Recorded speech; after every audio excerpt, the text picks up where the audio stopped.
Hey there, it's Scott from Guadalupedia. This is a special two-part episode that I recently recorded live in Dublin during our latest Guadalupe Missions mission in Ireland. Father Brett Jamrog and I were hosted by Catholic Mothers Ireland founder Sinead Strong, who both came up with the idea and did a lot of great work in organizing the event right in the heart of Dublin. In this episode, we discuss Guadalupe Missions' work to help re-evangelize Ireland and share why we're here, who Our Lady of Guadalupe is, and why she is relevant to Ireland's current Catholic climate.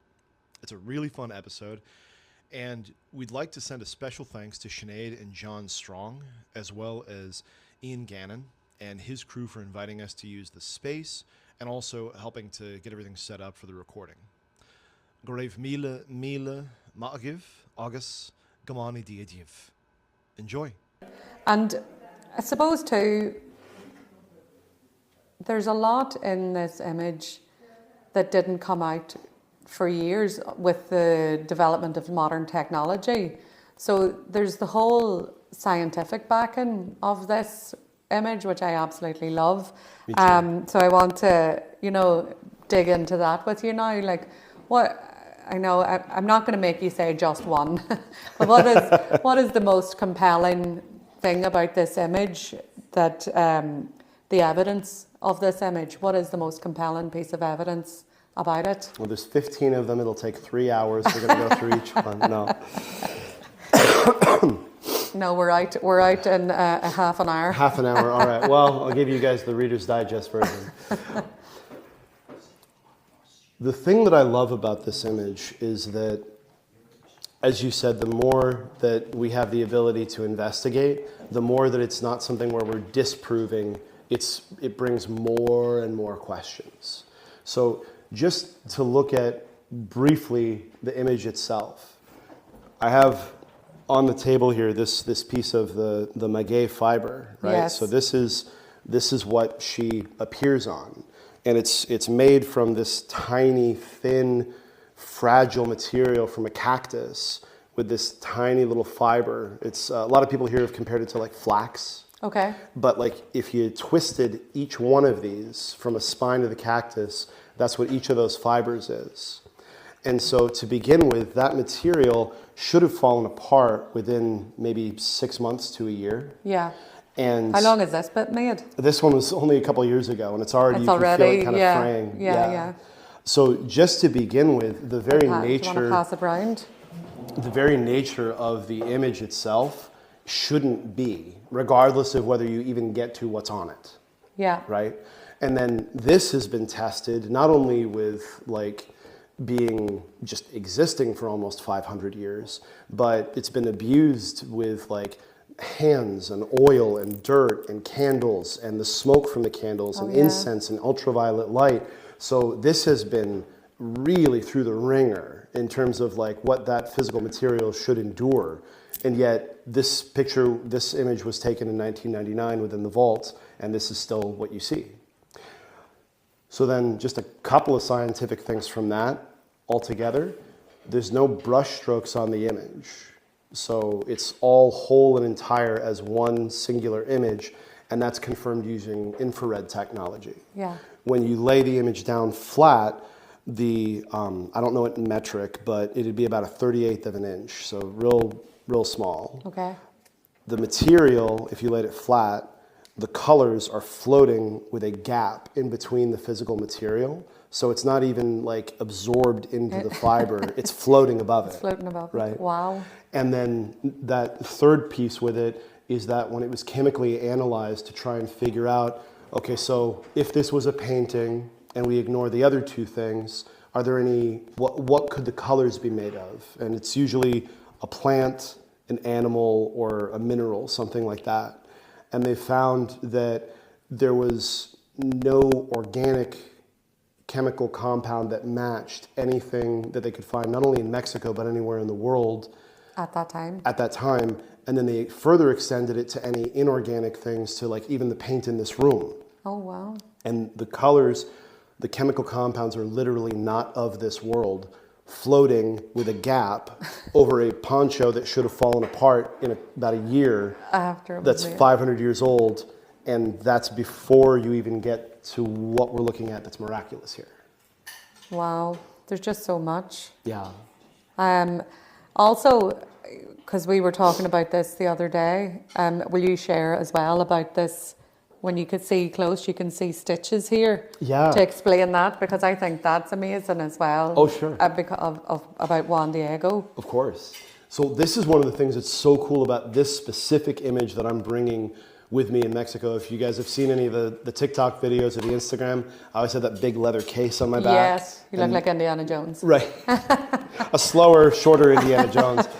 But what's so beautiful about this is to scale. This is exactly the dimensions of the original. And so when we're looking at it from edge to edge, this is what Juan Diego's tilma, what the width would have been. And then in the center here, what we can see is Juan Diego was so poor that he couldn't afford to have a loom to weave wide enough that he could do it in one piece. So he had to weave it down the center from two strips. So you have one on the left and one on the right. And then this right here is a seam where he would have by hand stitched the two pieces together. And what I think is, I don't know if you noticed this, but one of the things I love about this is there's so many central points to look at that would have been disfigured if she was about 3 inches to the right. So that line that goes from here all the way down goes through, if it was here, her face, the cross, her hands, the band that shows she's pregnant, this symbol that points us to Jesus that's in the hieroglyphics, and then at the bottom, the figure of the priest that's at the base, it would have gone right through his face as well. So it's almost like you can see Mary when she's interacting with the physical shape of it, she just kind of goes like over to the right. But it's another example of how that tilma should have fallen apart by now, only for the miraculous. Right. So what are some of the misconceptions people have about Our Lady of Guadalupe? Yeah. And how can you balance faith and scientific inquiry? Because these are all, you sort of think that, this is scientific fact, but then your faith is not based on scientific fact alone.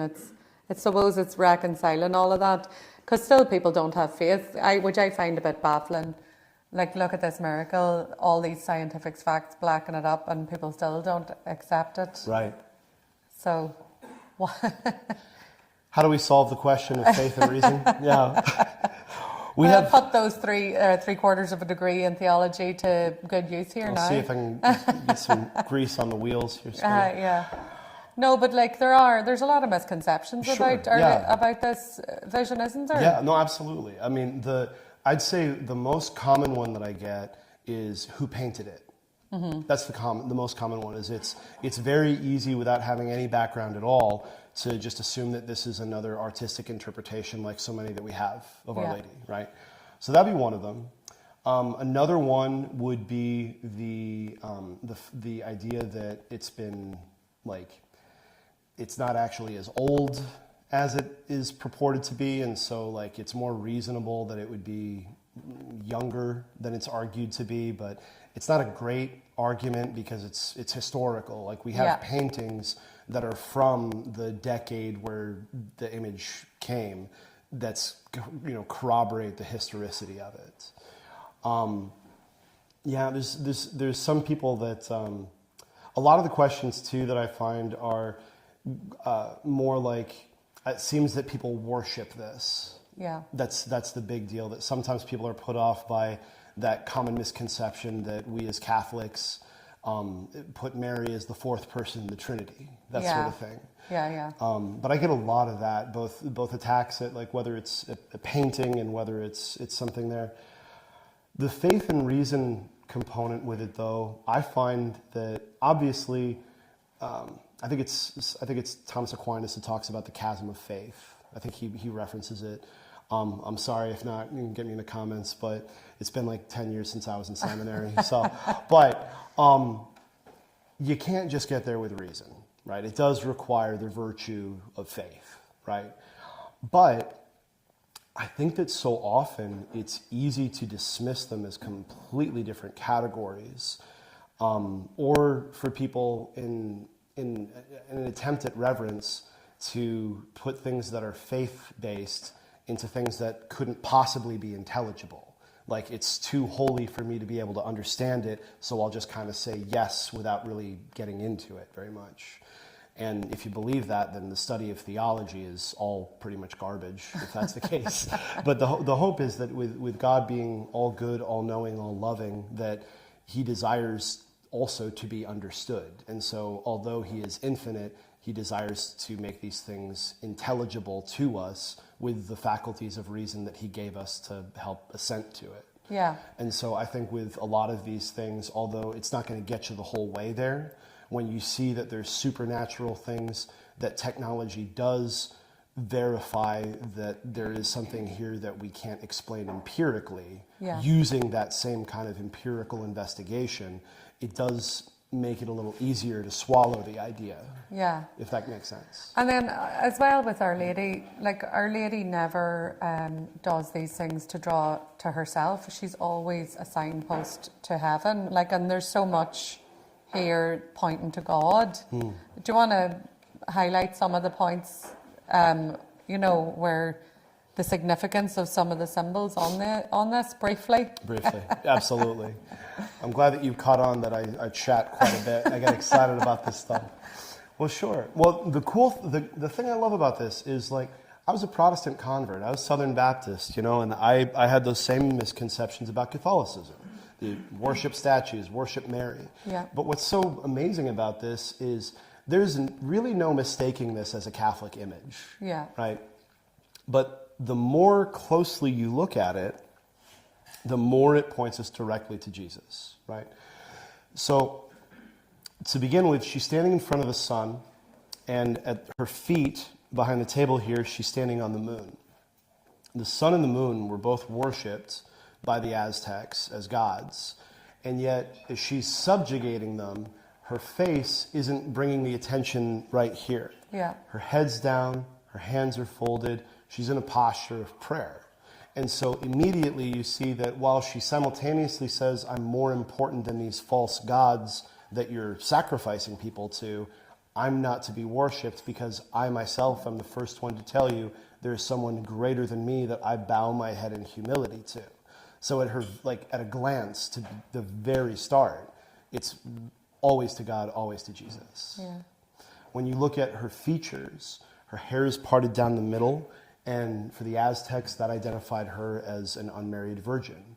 And yet, contradicting it, if you hold your hands, right here, you would find that it'd be right on your rib cage, would be where the tassels would come down here. This is her sash, or a belt, that's being held not at the waist, but up here.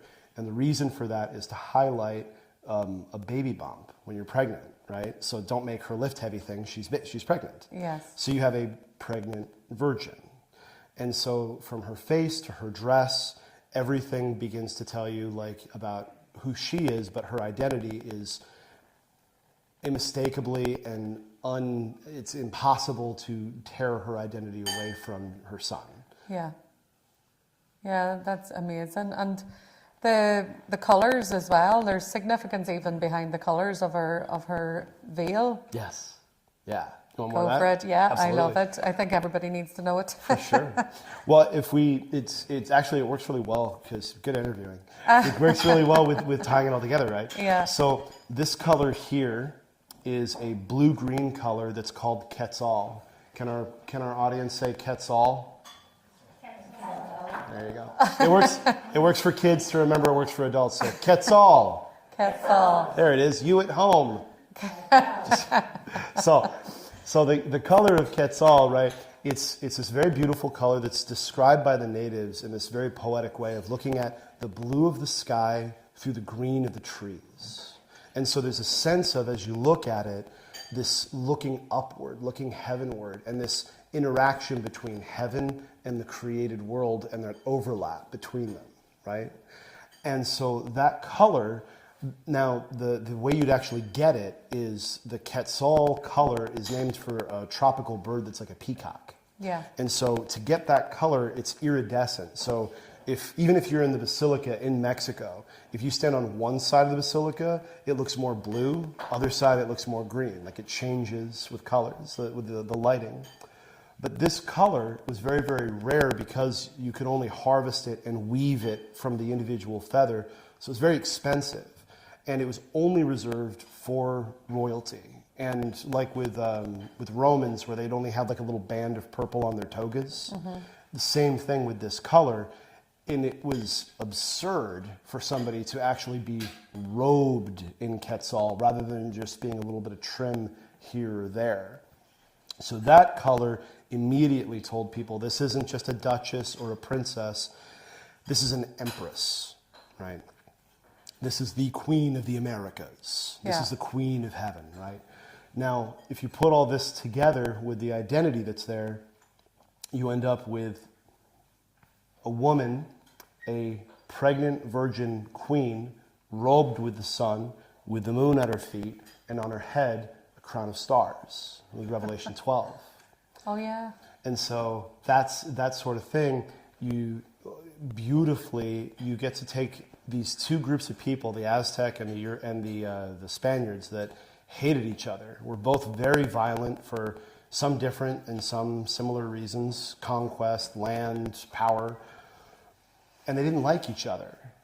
But yet, this is like a treasure map that in more than one ways is cut in two, where on one side it requires the cultural understanding of the Aztecs, who needed desperately to receive the message of Christ. Yeah. And then on the other side, the conquistadors and then the Spanish missionaries, who understood all of the theological significance but didn't know the cultural part. So by putting that together, you would now know this band means a pregnant woman, this part means a virgin. So now what does that mean, Catholics? And then they can explain it. So it initiates a dialogue. Bringing them together. That's it. And with her even with her very face, she's not quite native and she's not quite European. Yeah. She's a mix of both. And in and of itself, that is something that was unheard of 500 years ago. And so she's showing a coming together in love of two peoples that were violent and couldn't stand each other. And then suddenly the unity and the love in that beauty and that creation brings about the conversion and the unity of everyone. Beautiful. That's lovely.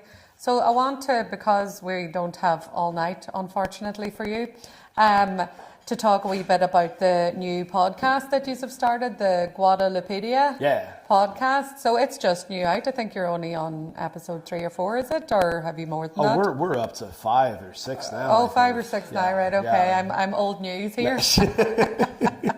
So tell us about that. Like, why start that? So that's only started recently in the past few months. Yeah. So what was the thought behind doing the podcast? Yeah, it's super new.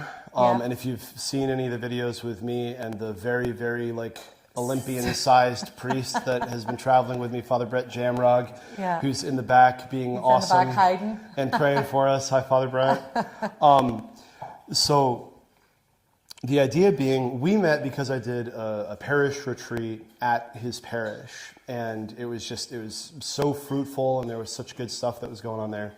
And we really took to enjoy working with each other. And the idea came that so much of this has been by word of mouth, that people have been finding out about our mission. And not only finding out about our mission, but about Guadalupe herself. Yeah. And we were thinking, maybe there's a way that we can share this information in a bigger audience, get it out there. And also, I often say, I think there's a special place in purgatory for people that make theology boring, right? And I think it's funny, and like any good joke, it's funny because it's also kind of true.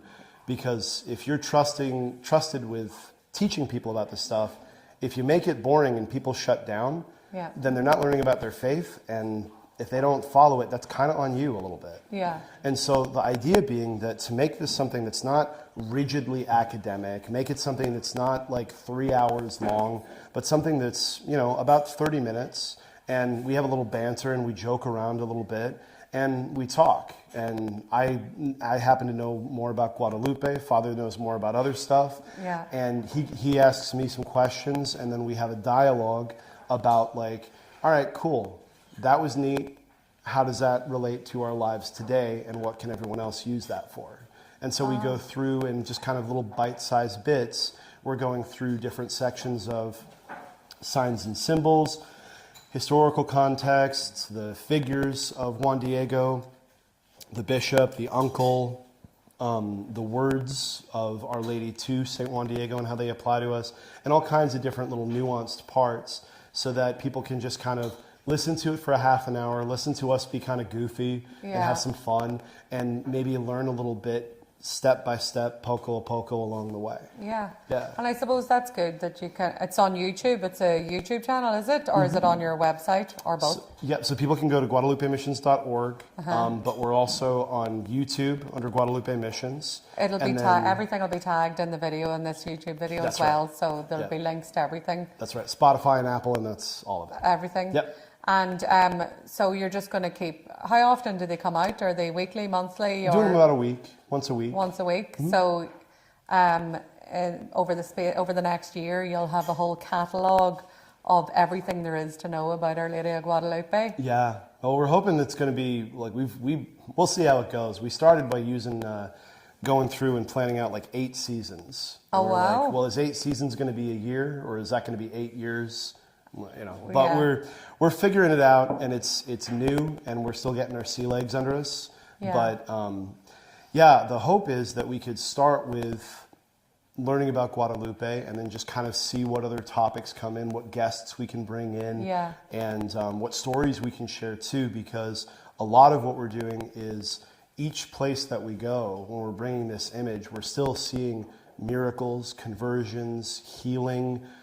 We've seen it even on this trip. Yeah, well, that's what one of my questions as well was, like, you have loads of personal testimonies from people that you're bringing this image to, and that you're seeing miracles happening and getting feedback as well. Is there any you can share with us now, maybe briefly? Briefly, yeah.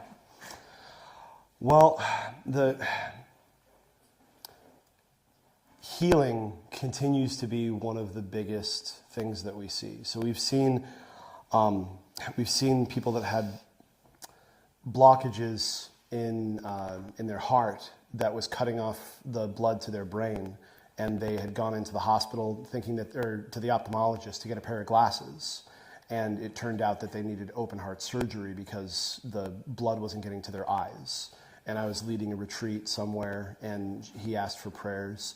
And all of a sudden, he was being prepped for surgery the next day, and they turned off all of the machines when they checked him the next morning, because they found none of the blockages. They were like, it was scary, like maybe they moved and he's going to die, but they had all just disappeared, and his vision was restored.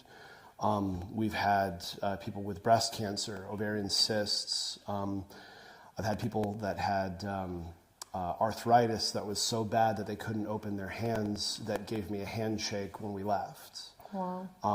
And on top of that, just the interactions that people have even with copies.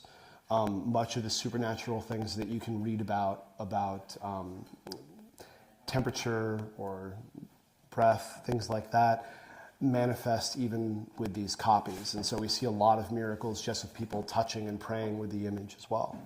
Amazing. And you're coming to the end of your trip now. This is your last day or two in Ireland for this occasion, but you'll be back? Yes. And please God. Will you be doing, what do you hope to do when you come back to Ireland? Like, what is it that you're wanting? What's the desire or the aims when you're coming over here? Yeah.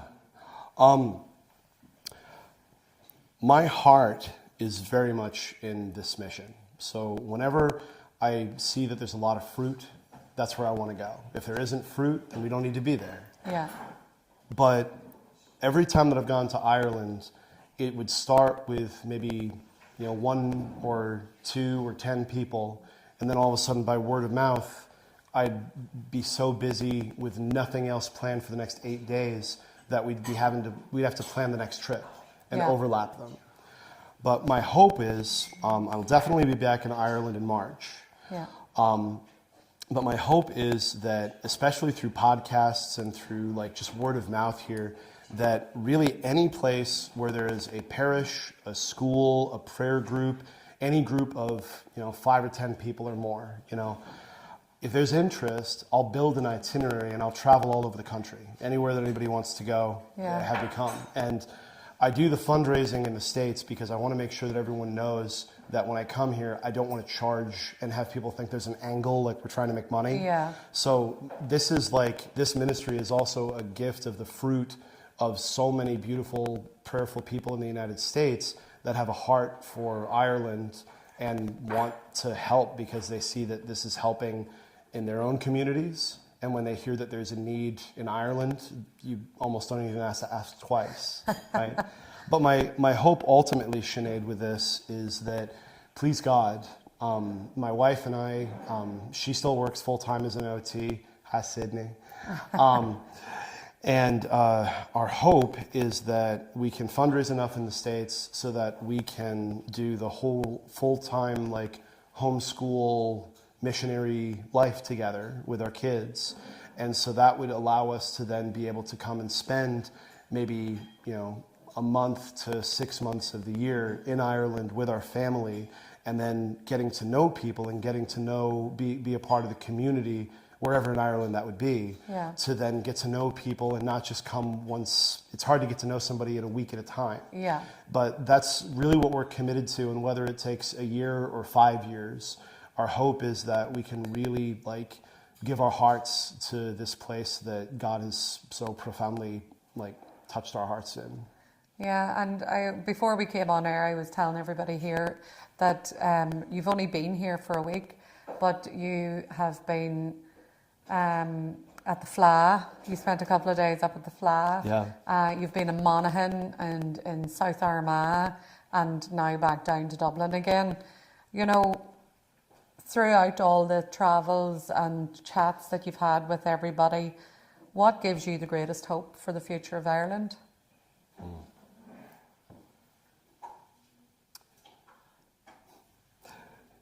It's the individuals that I get to see in their faith.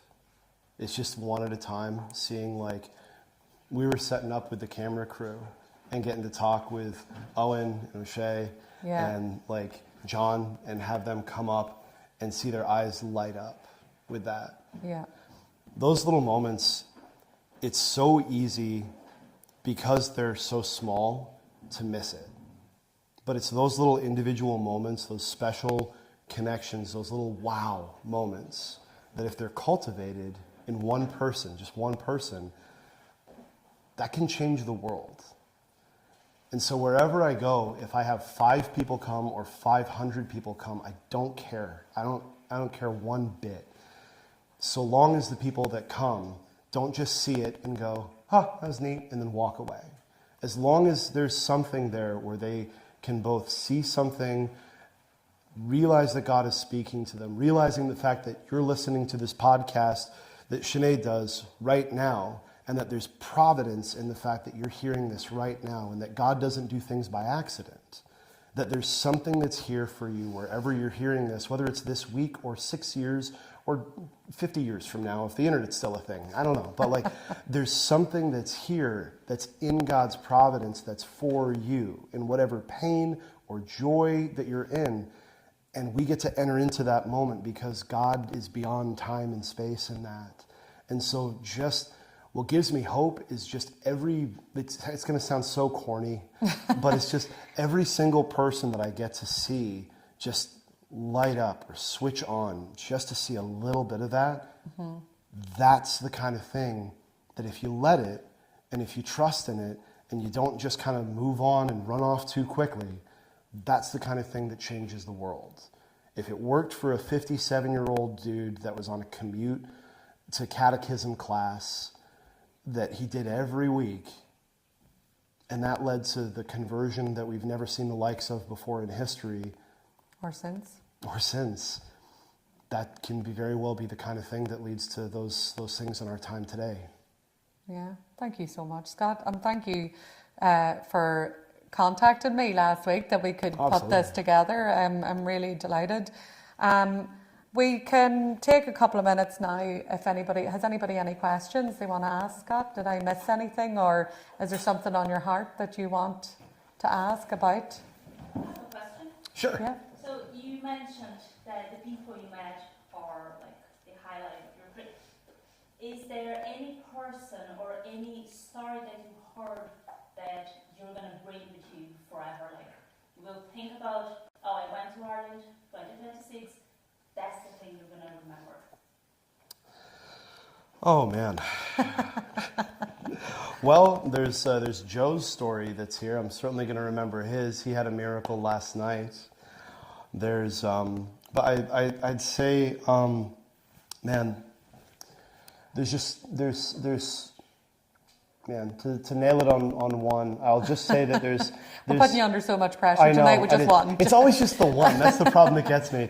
It's not that I don't have it. Right. Oh, two. Oh, gosh. Yeah.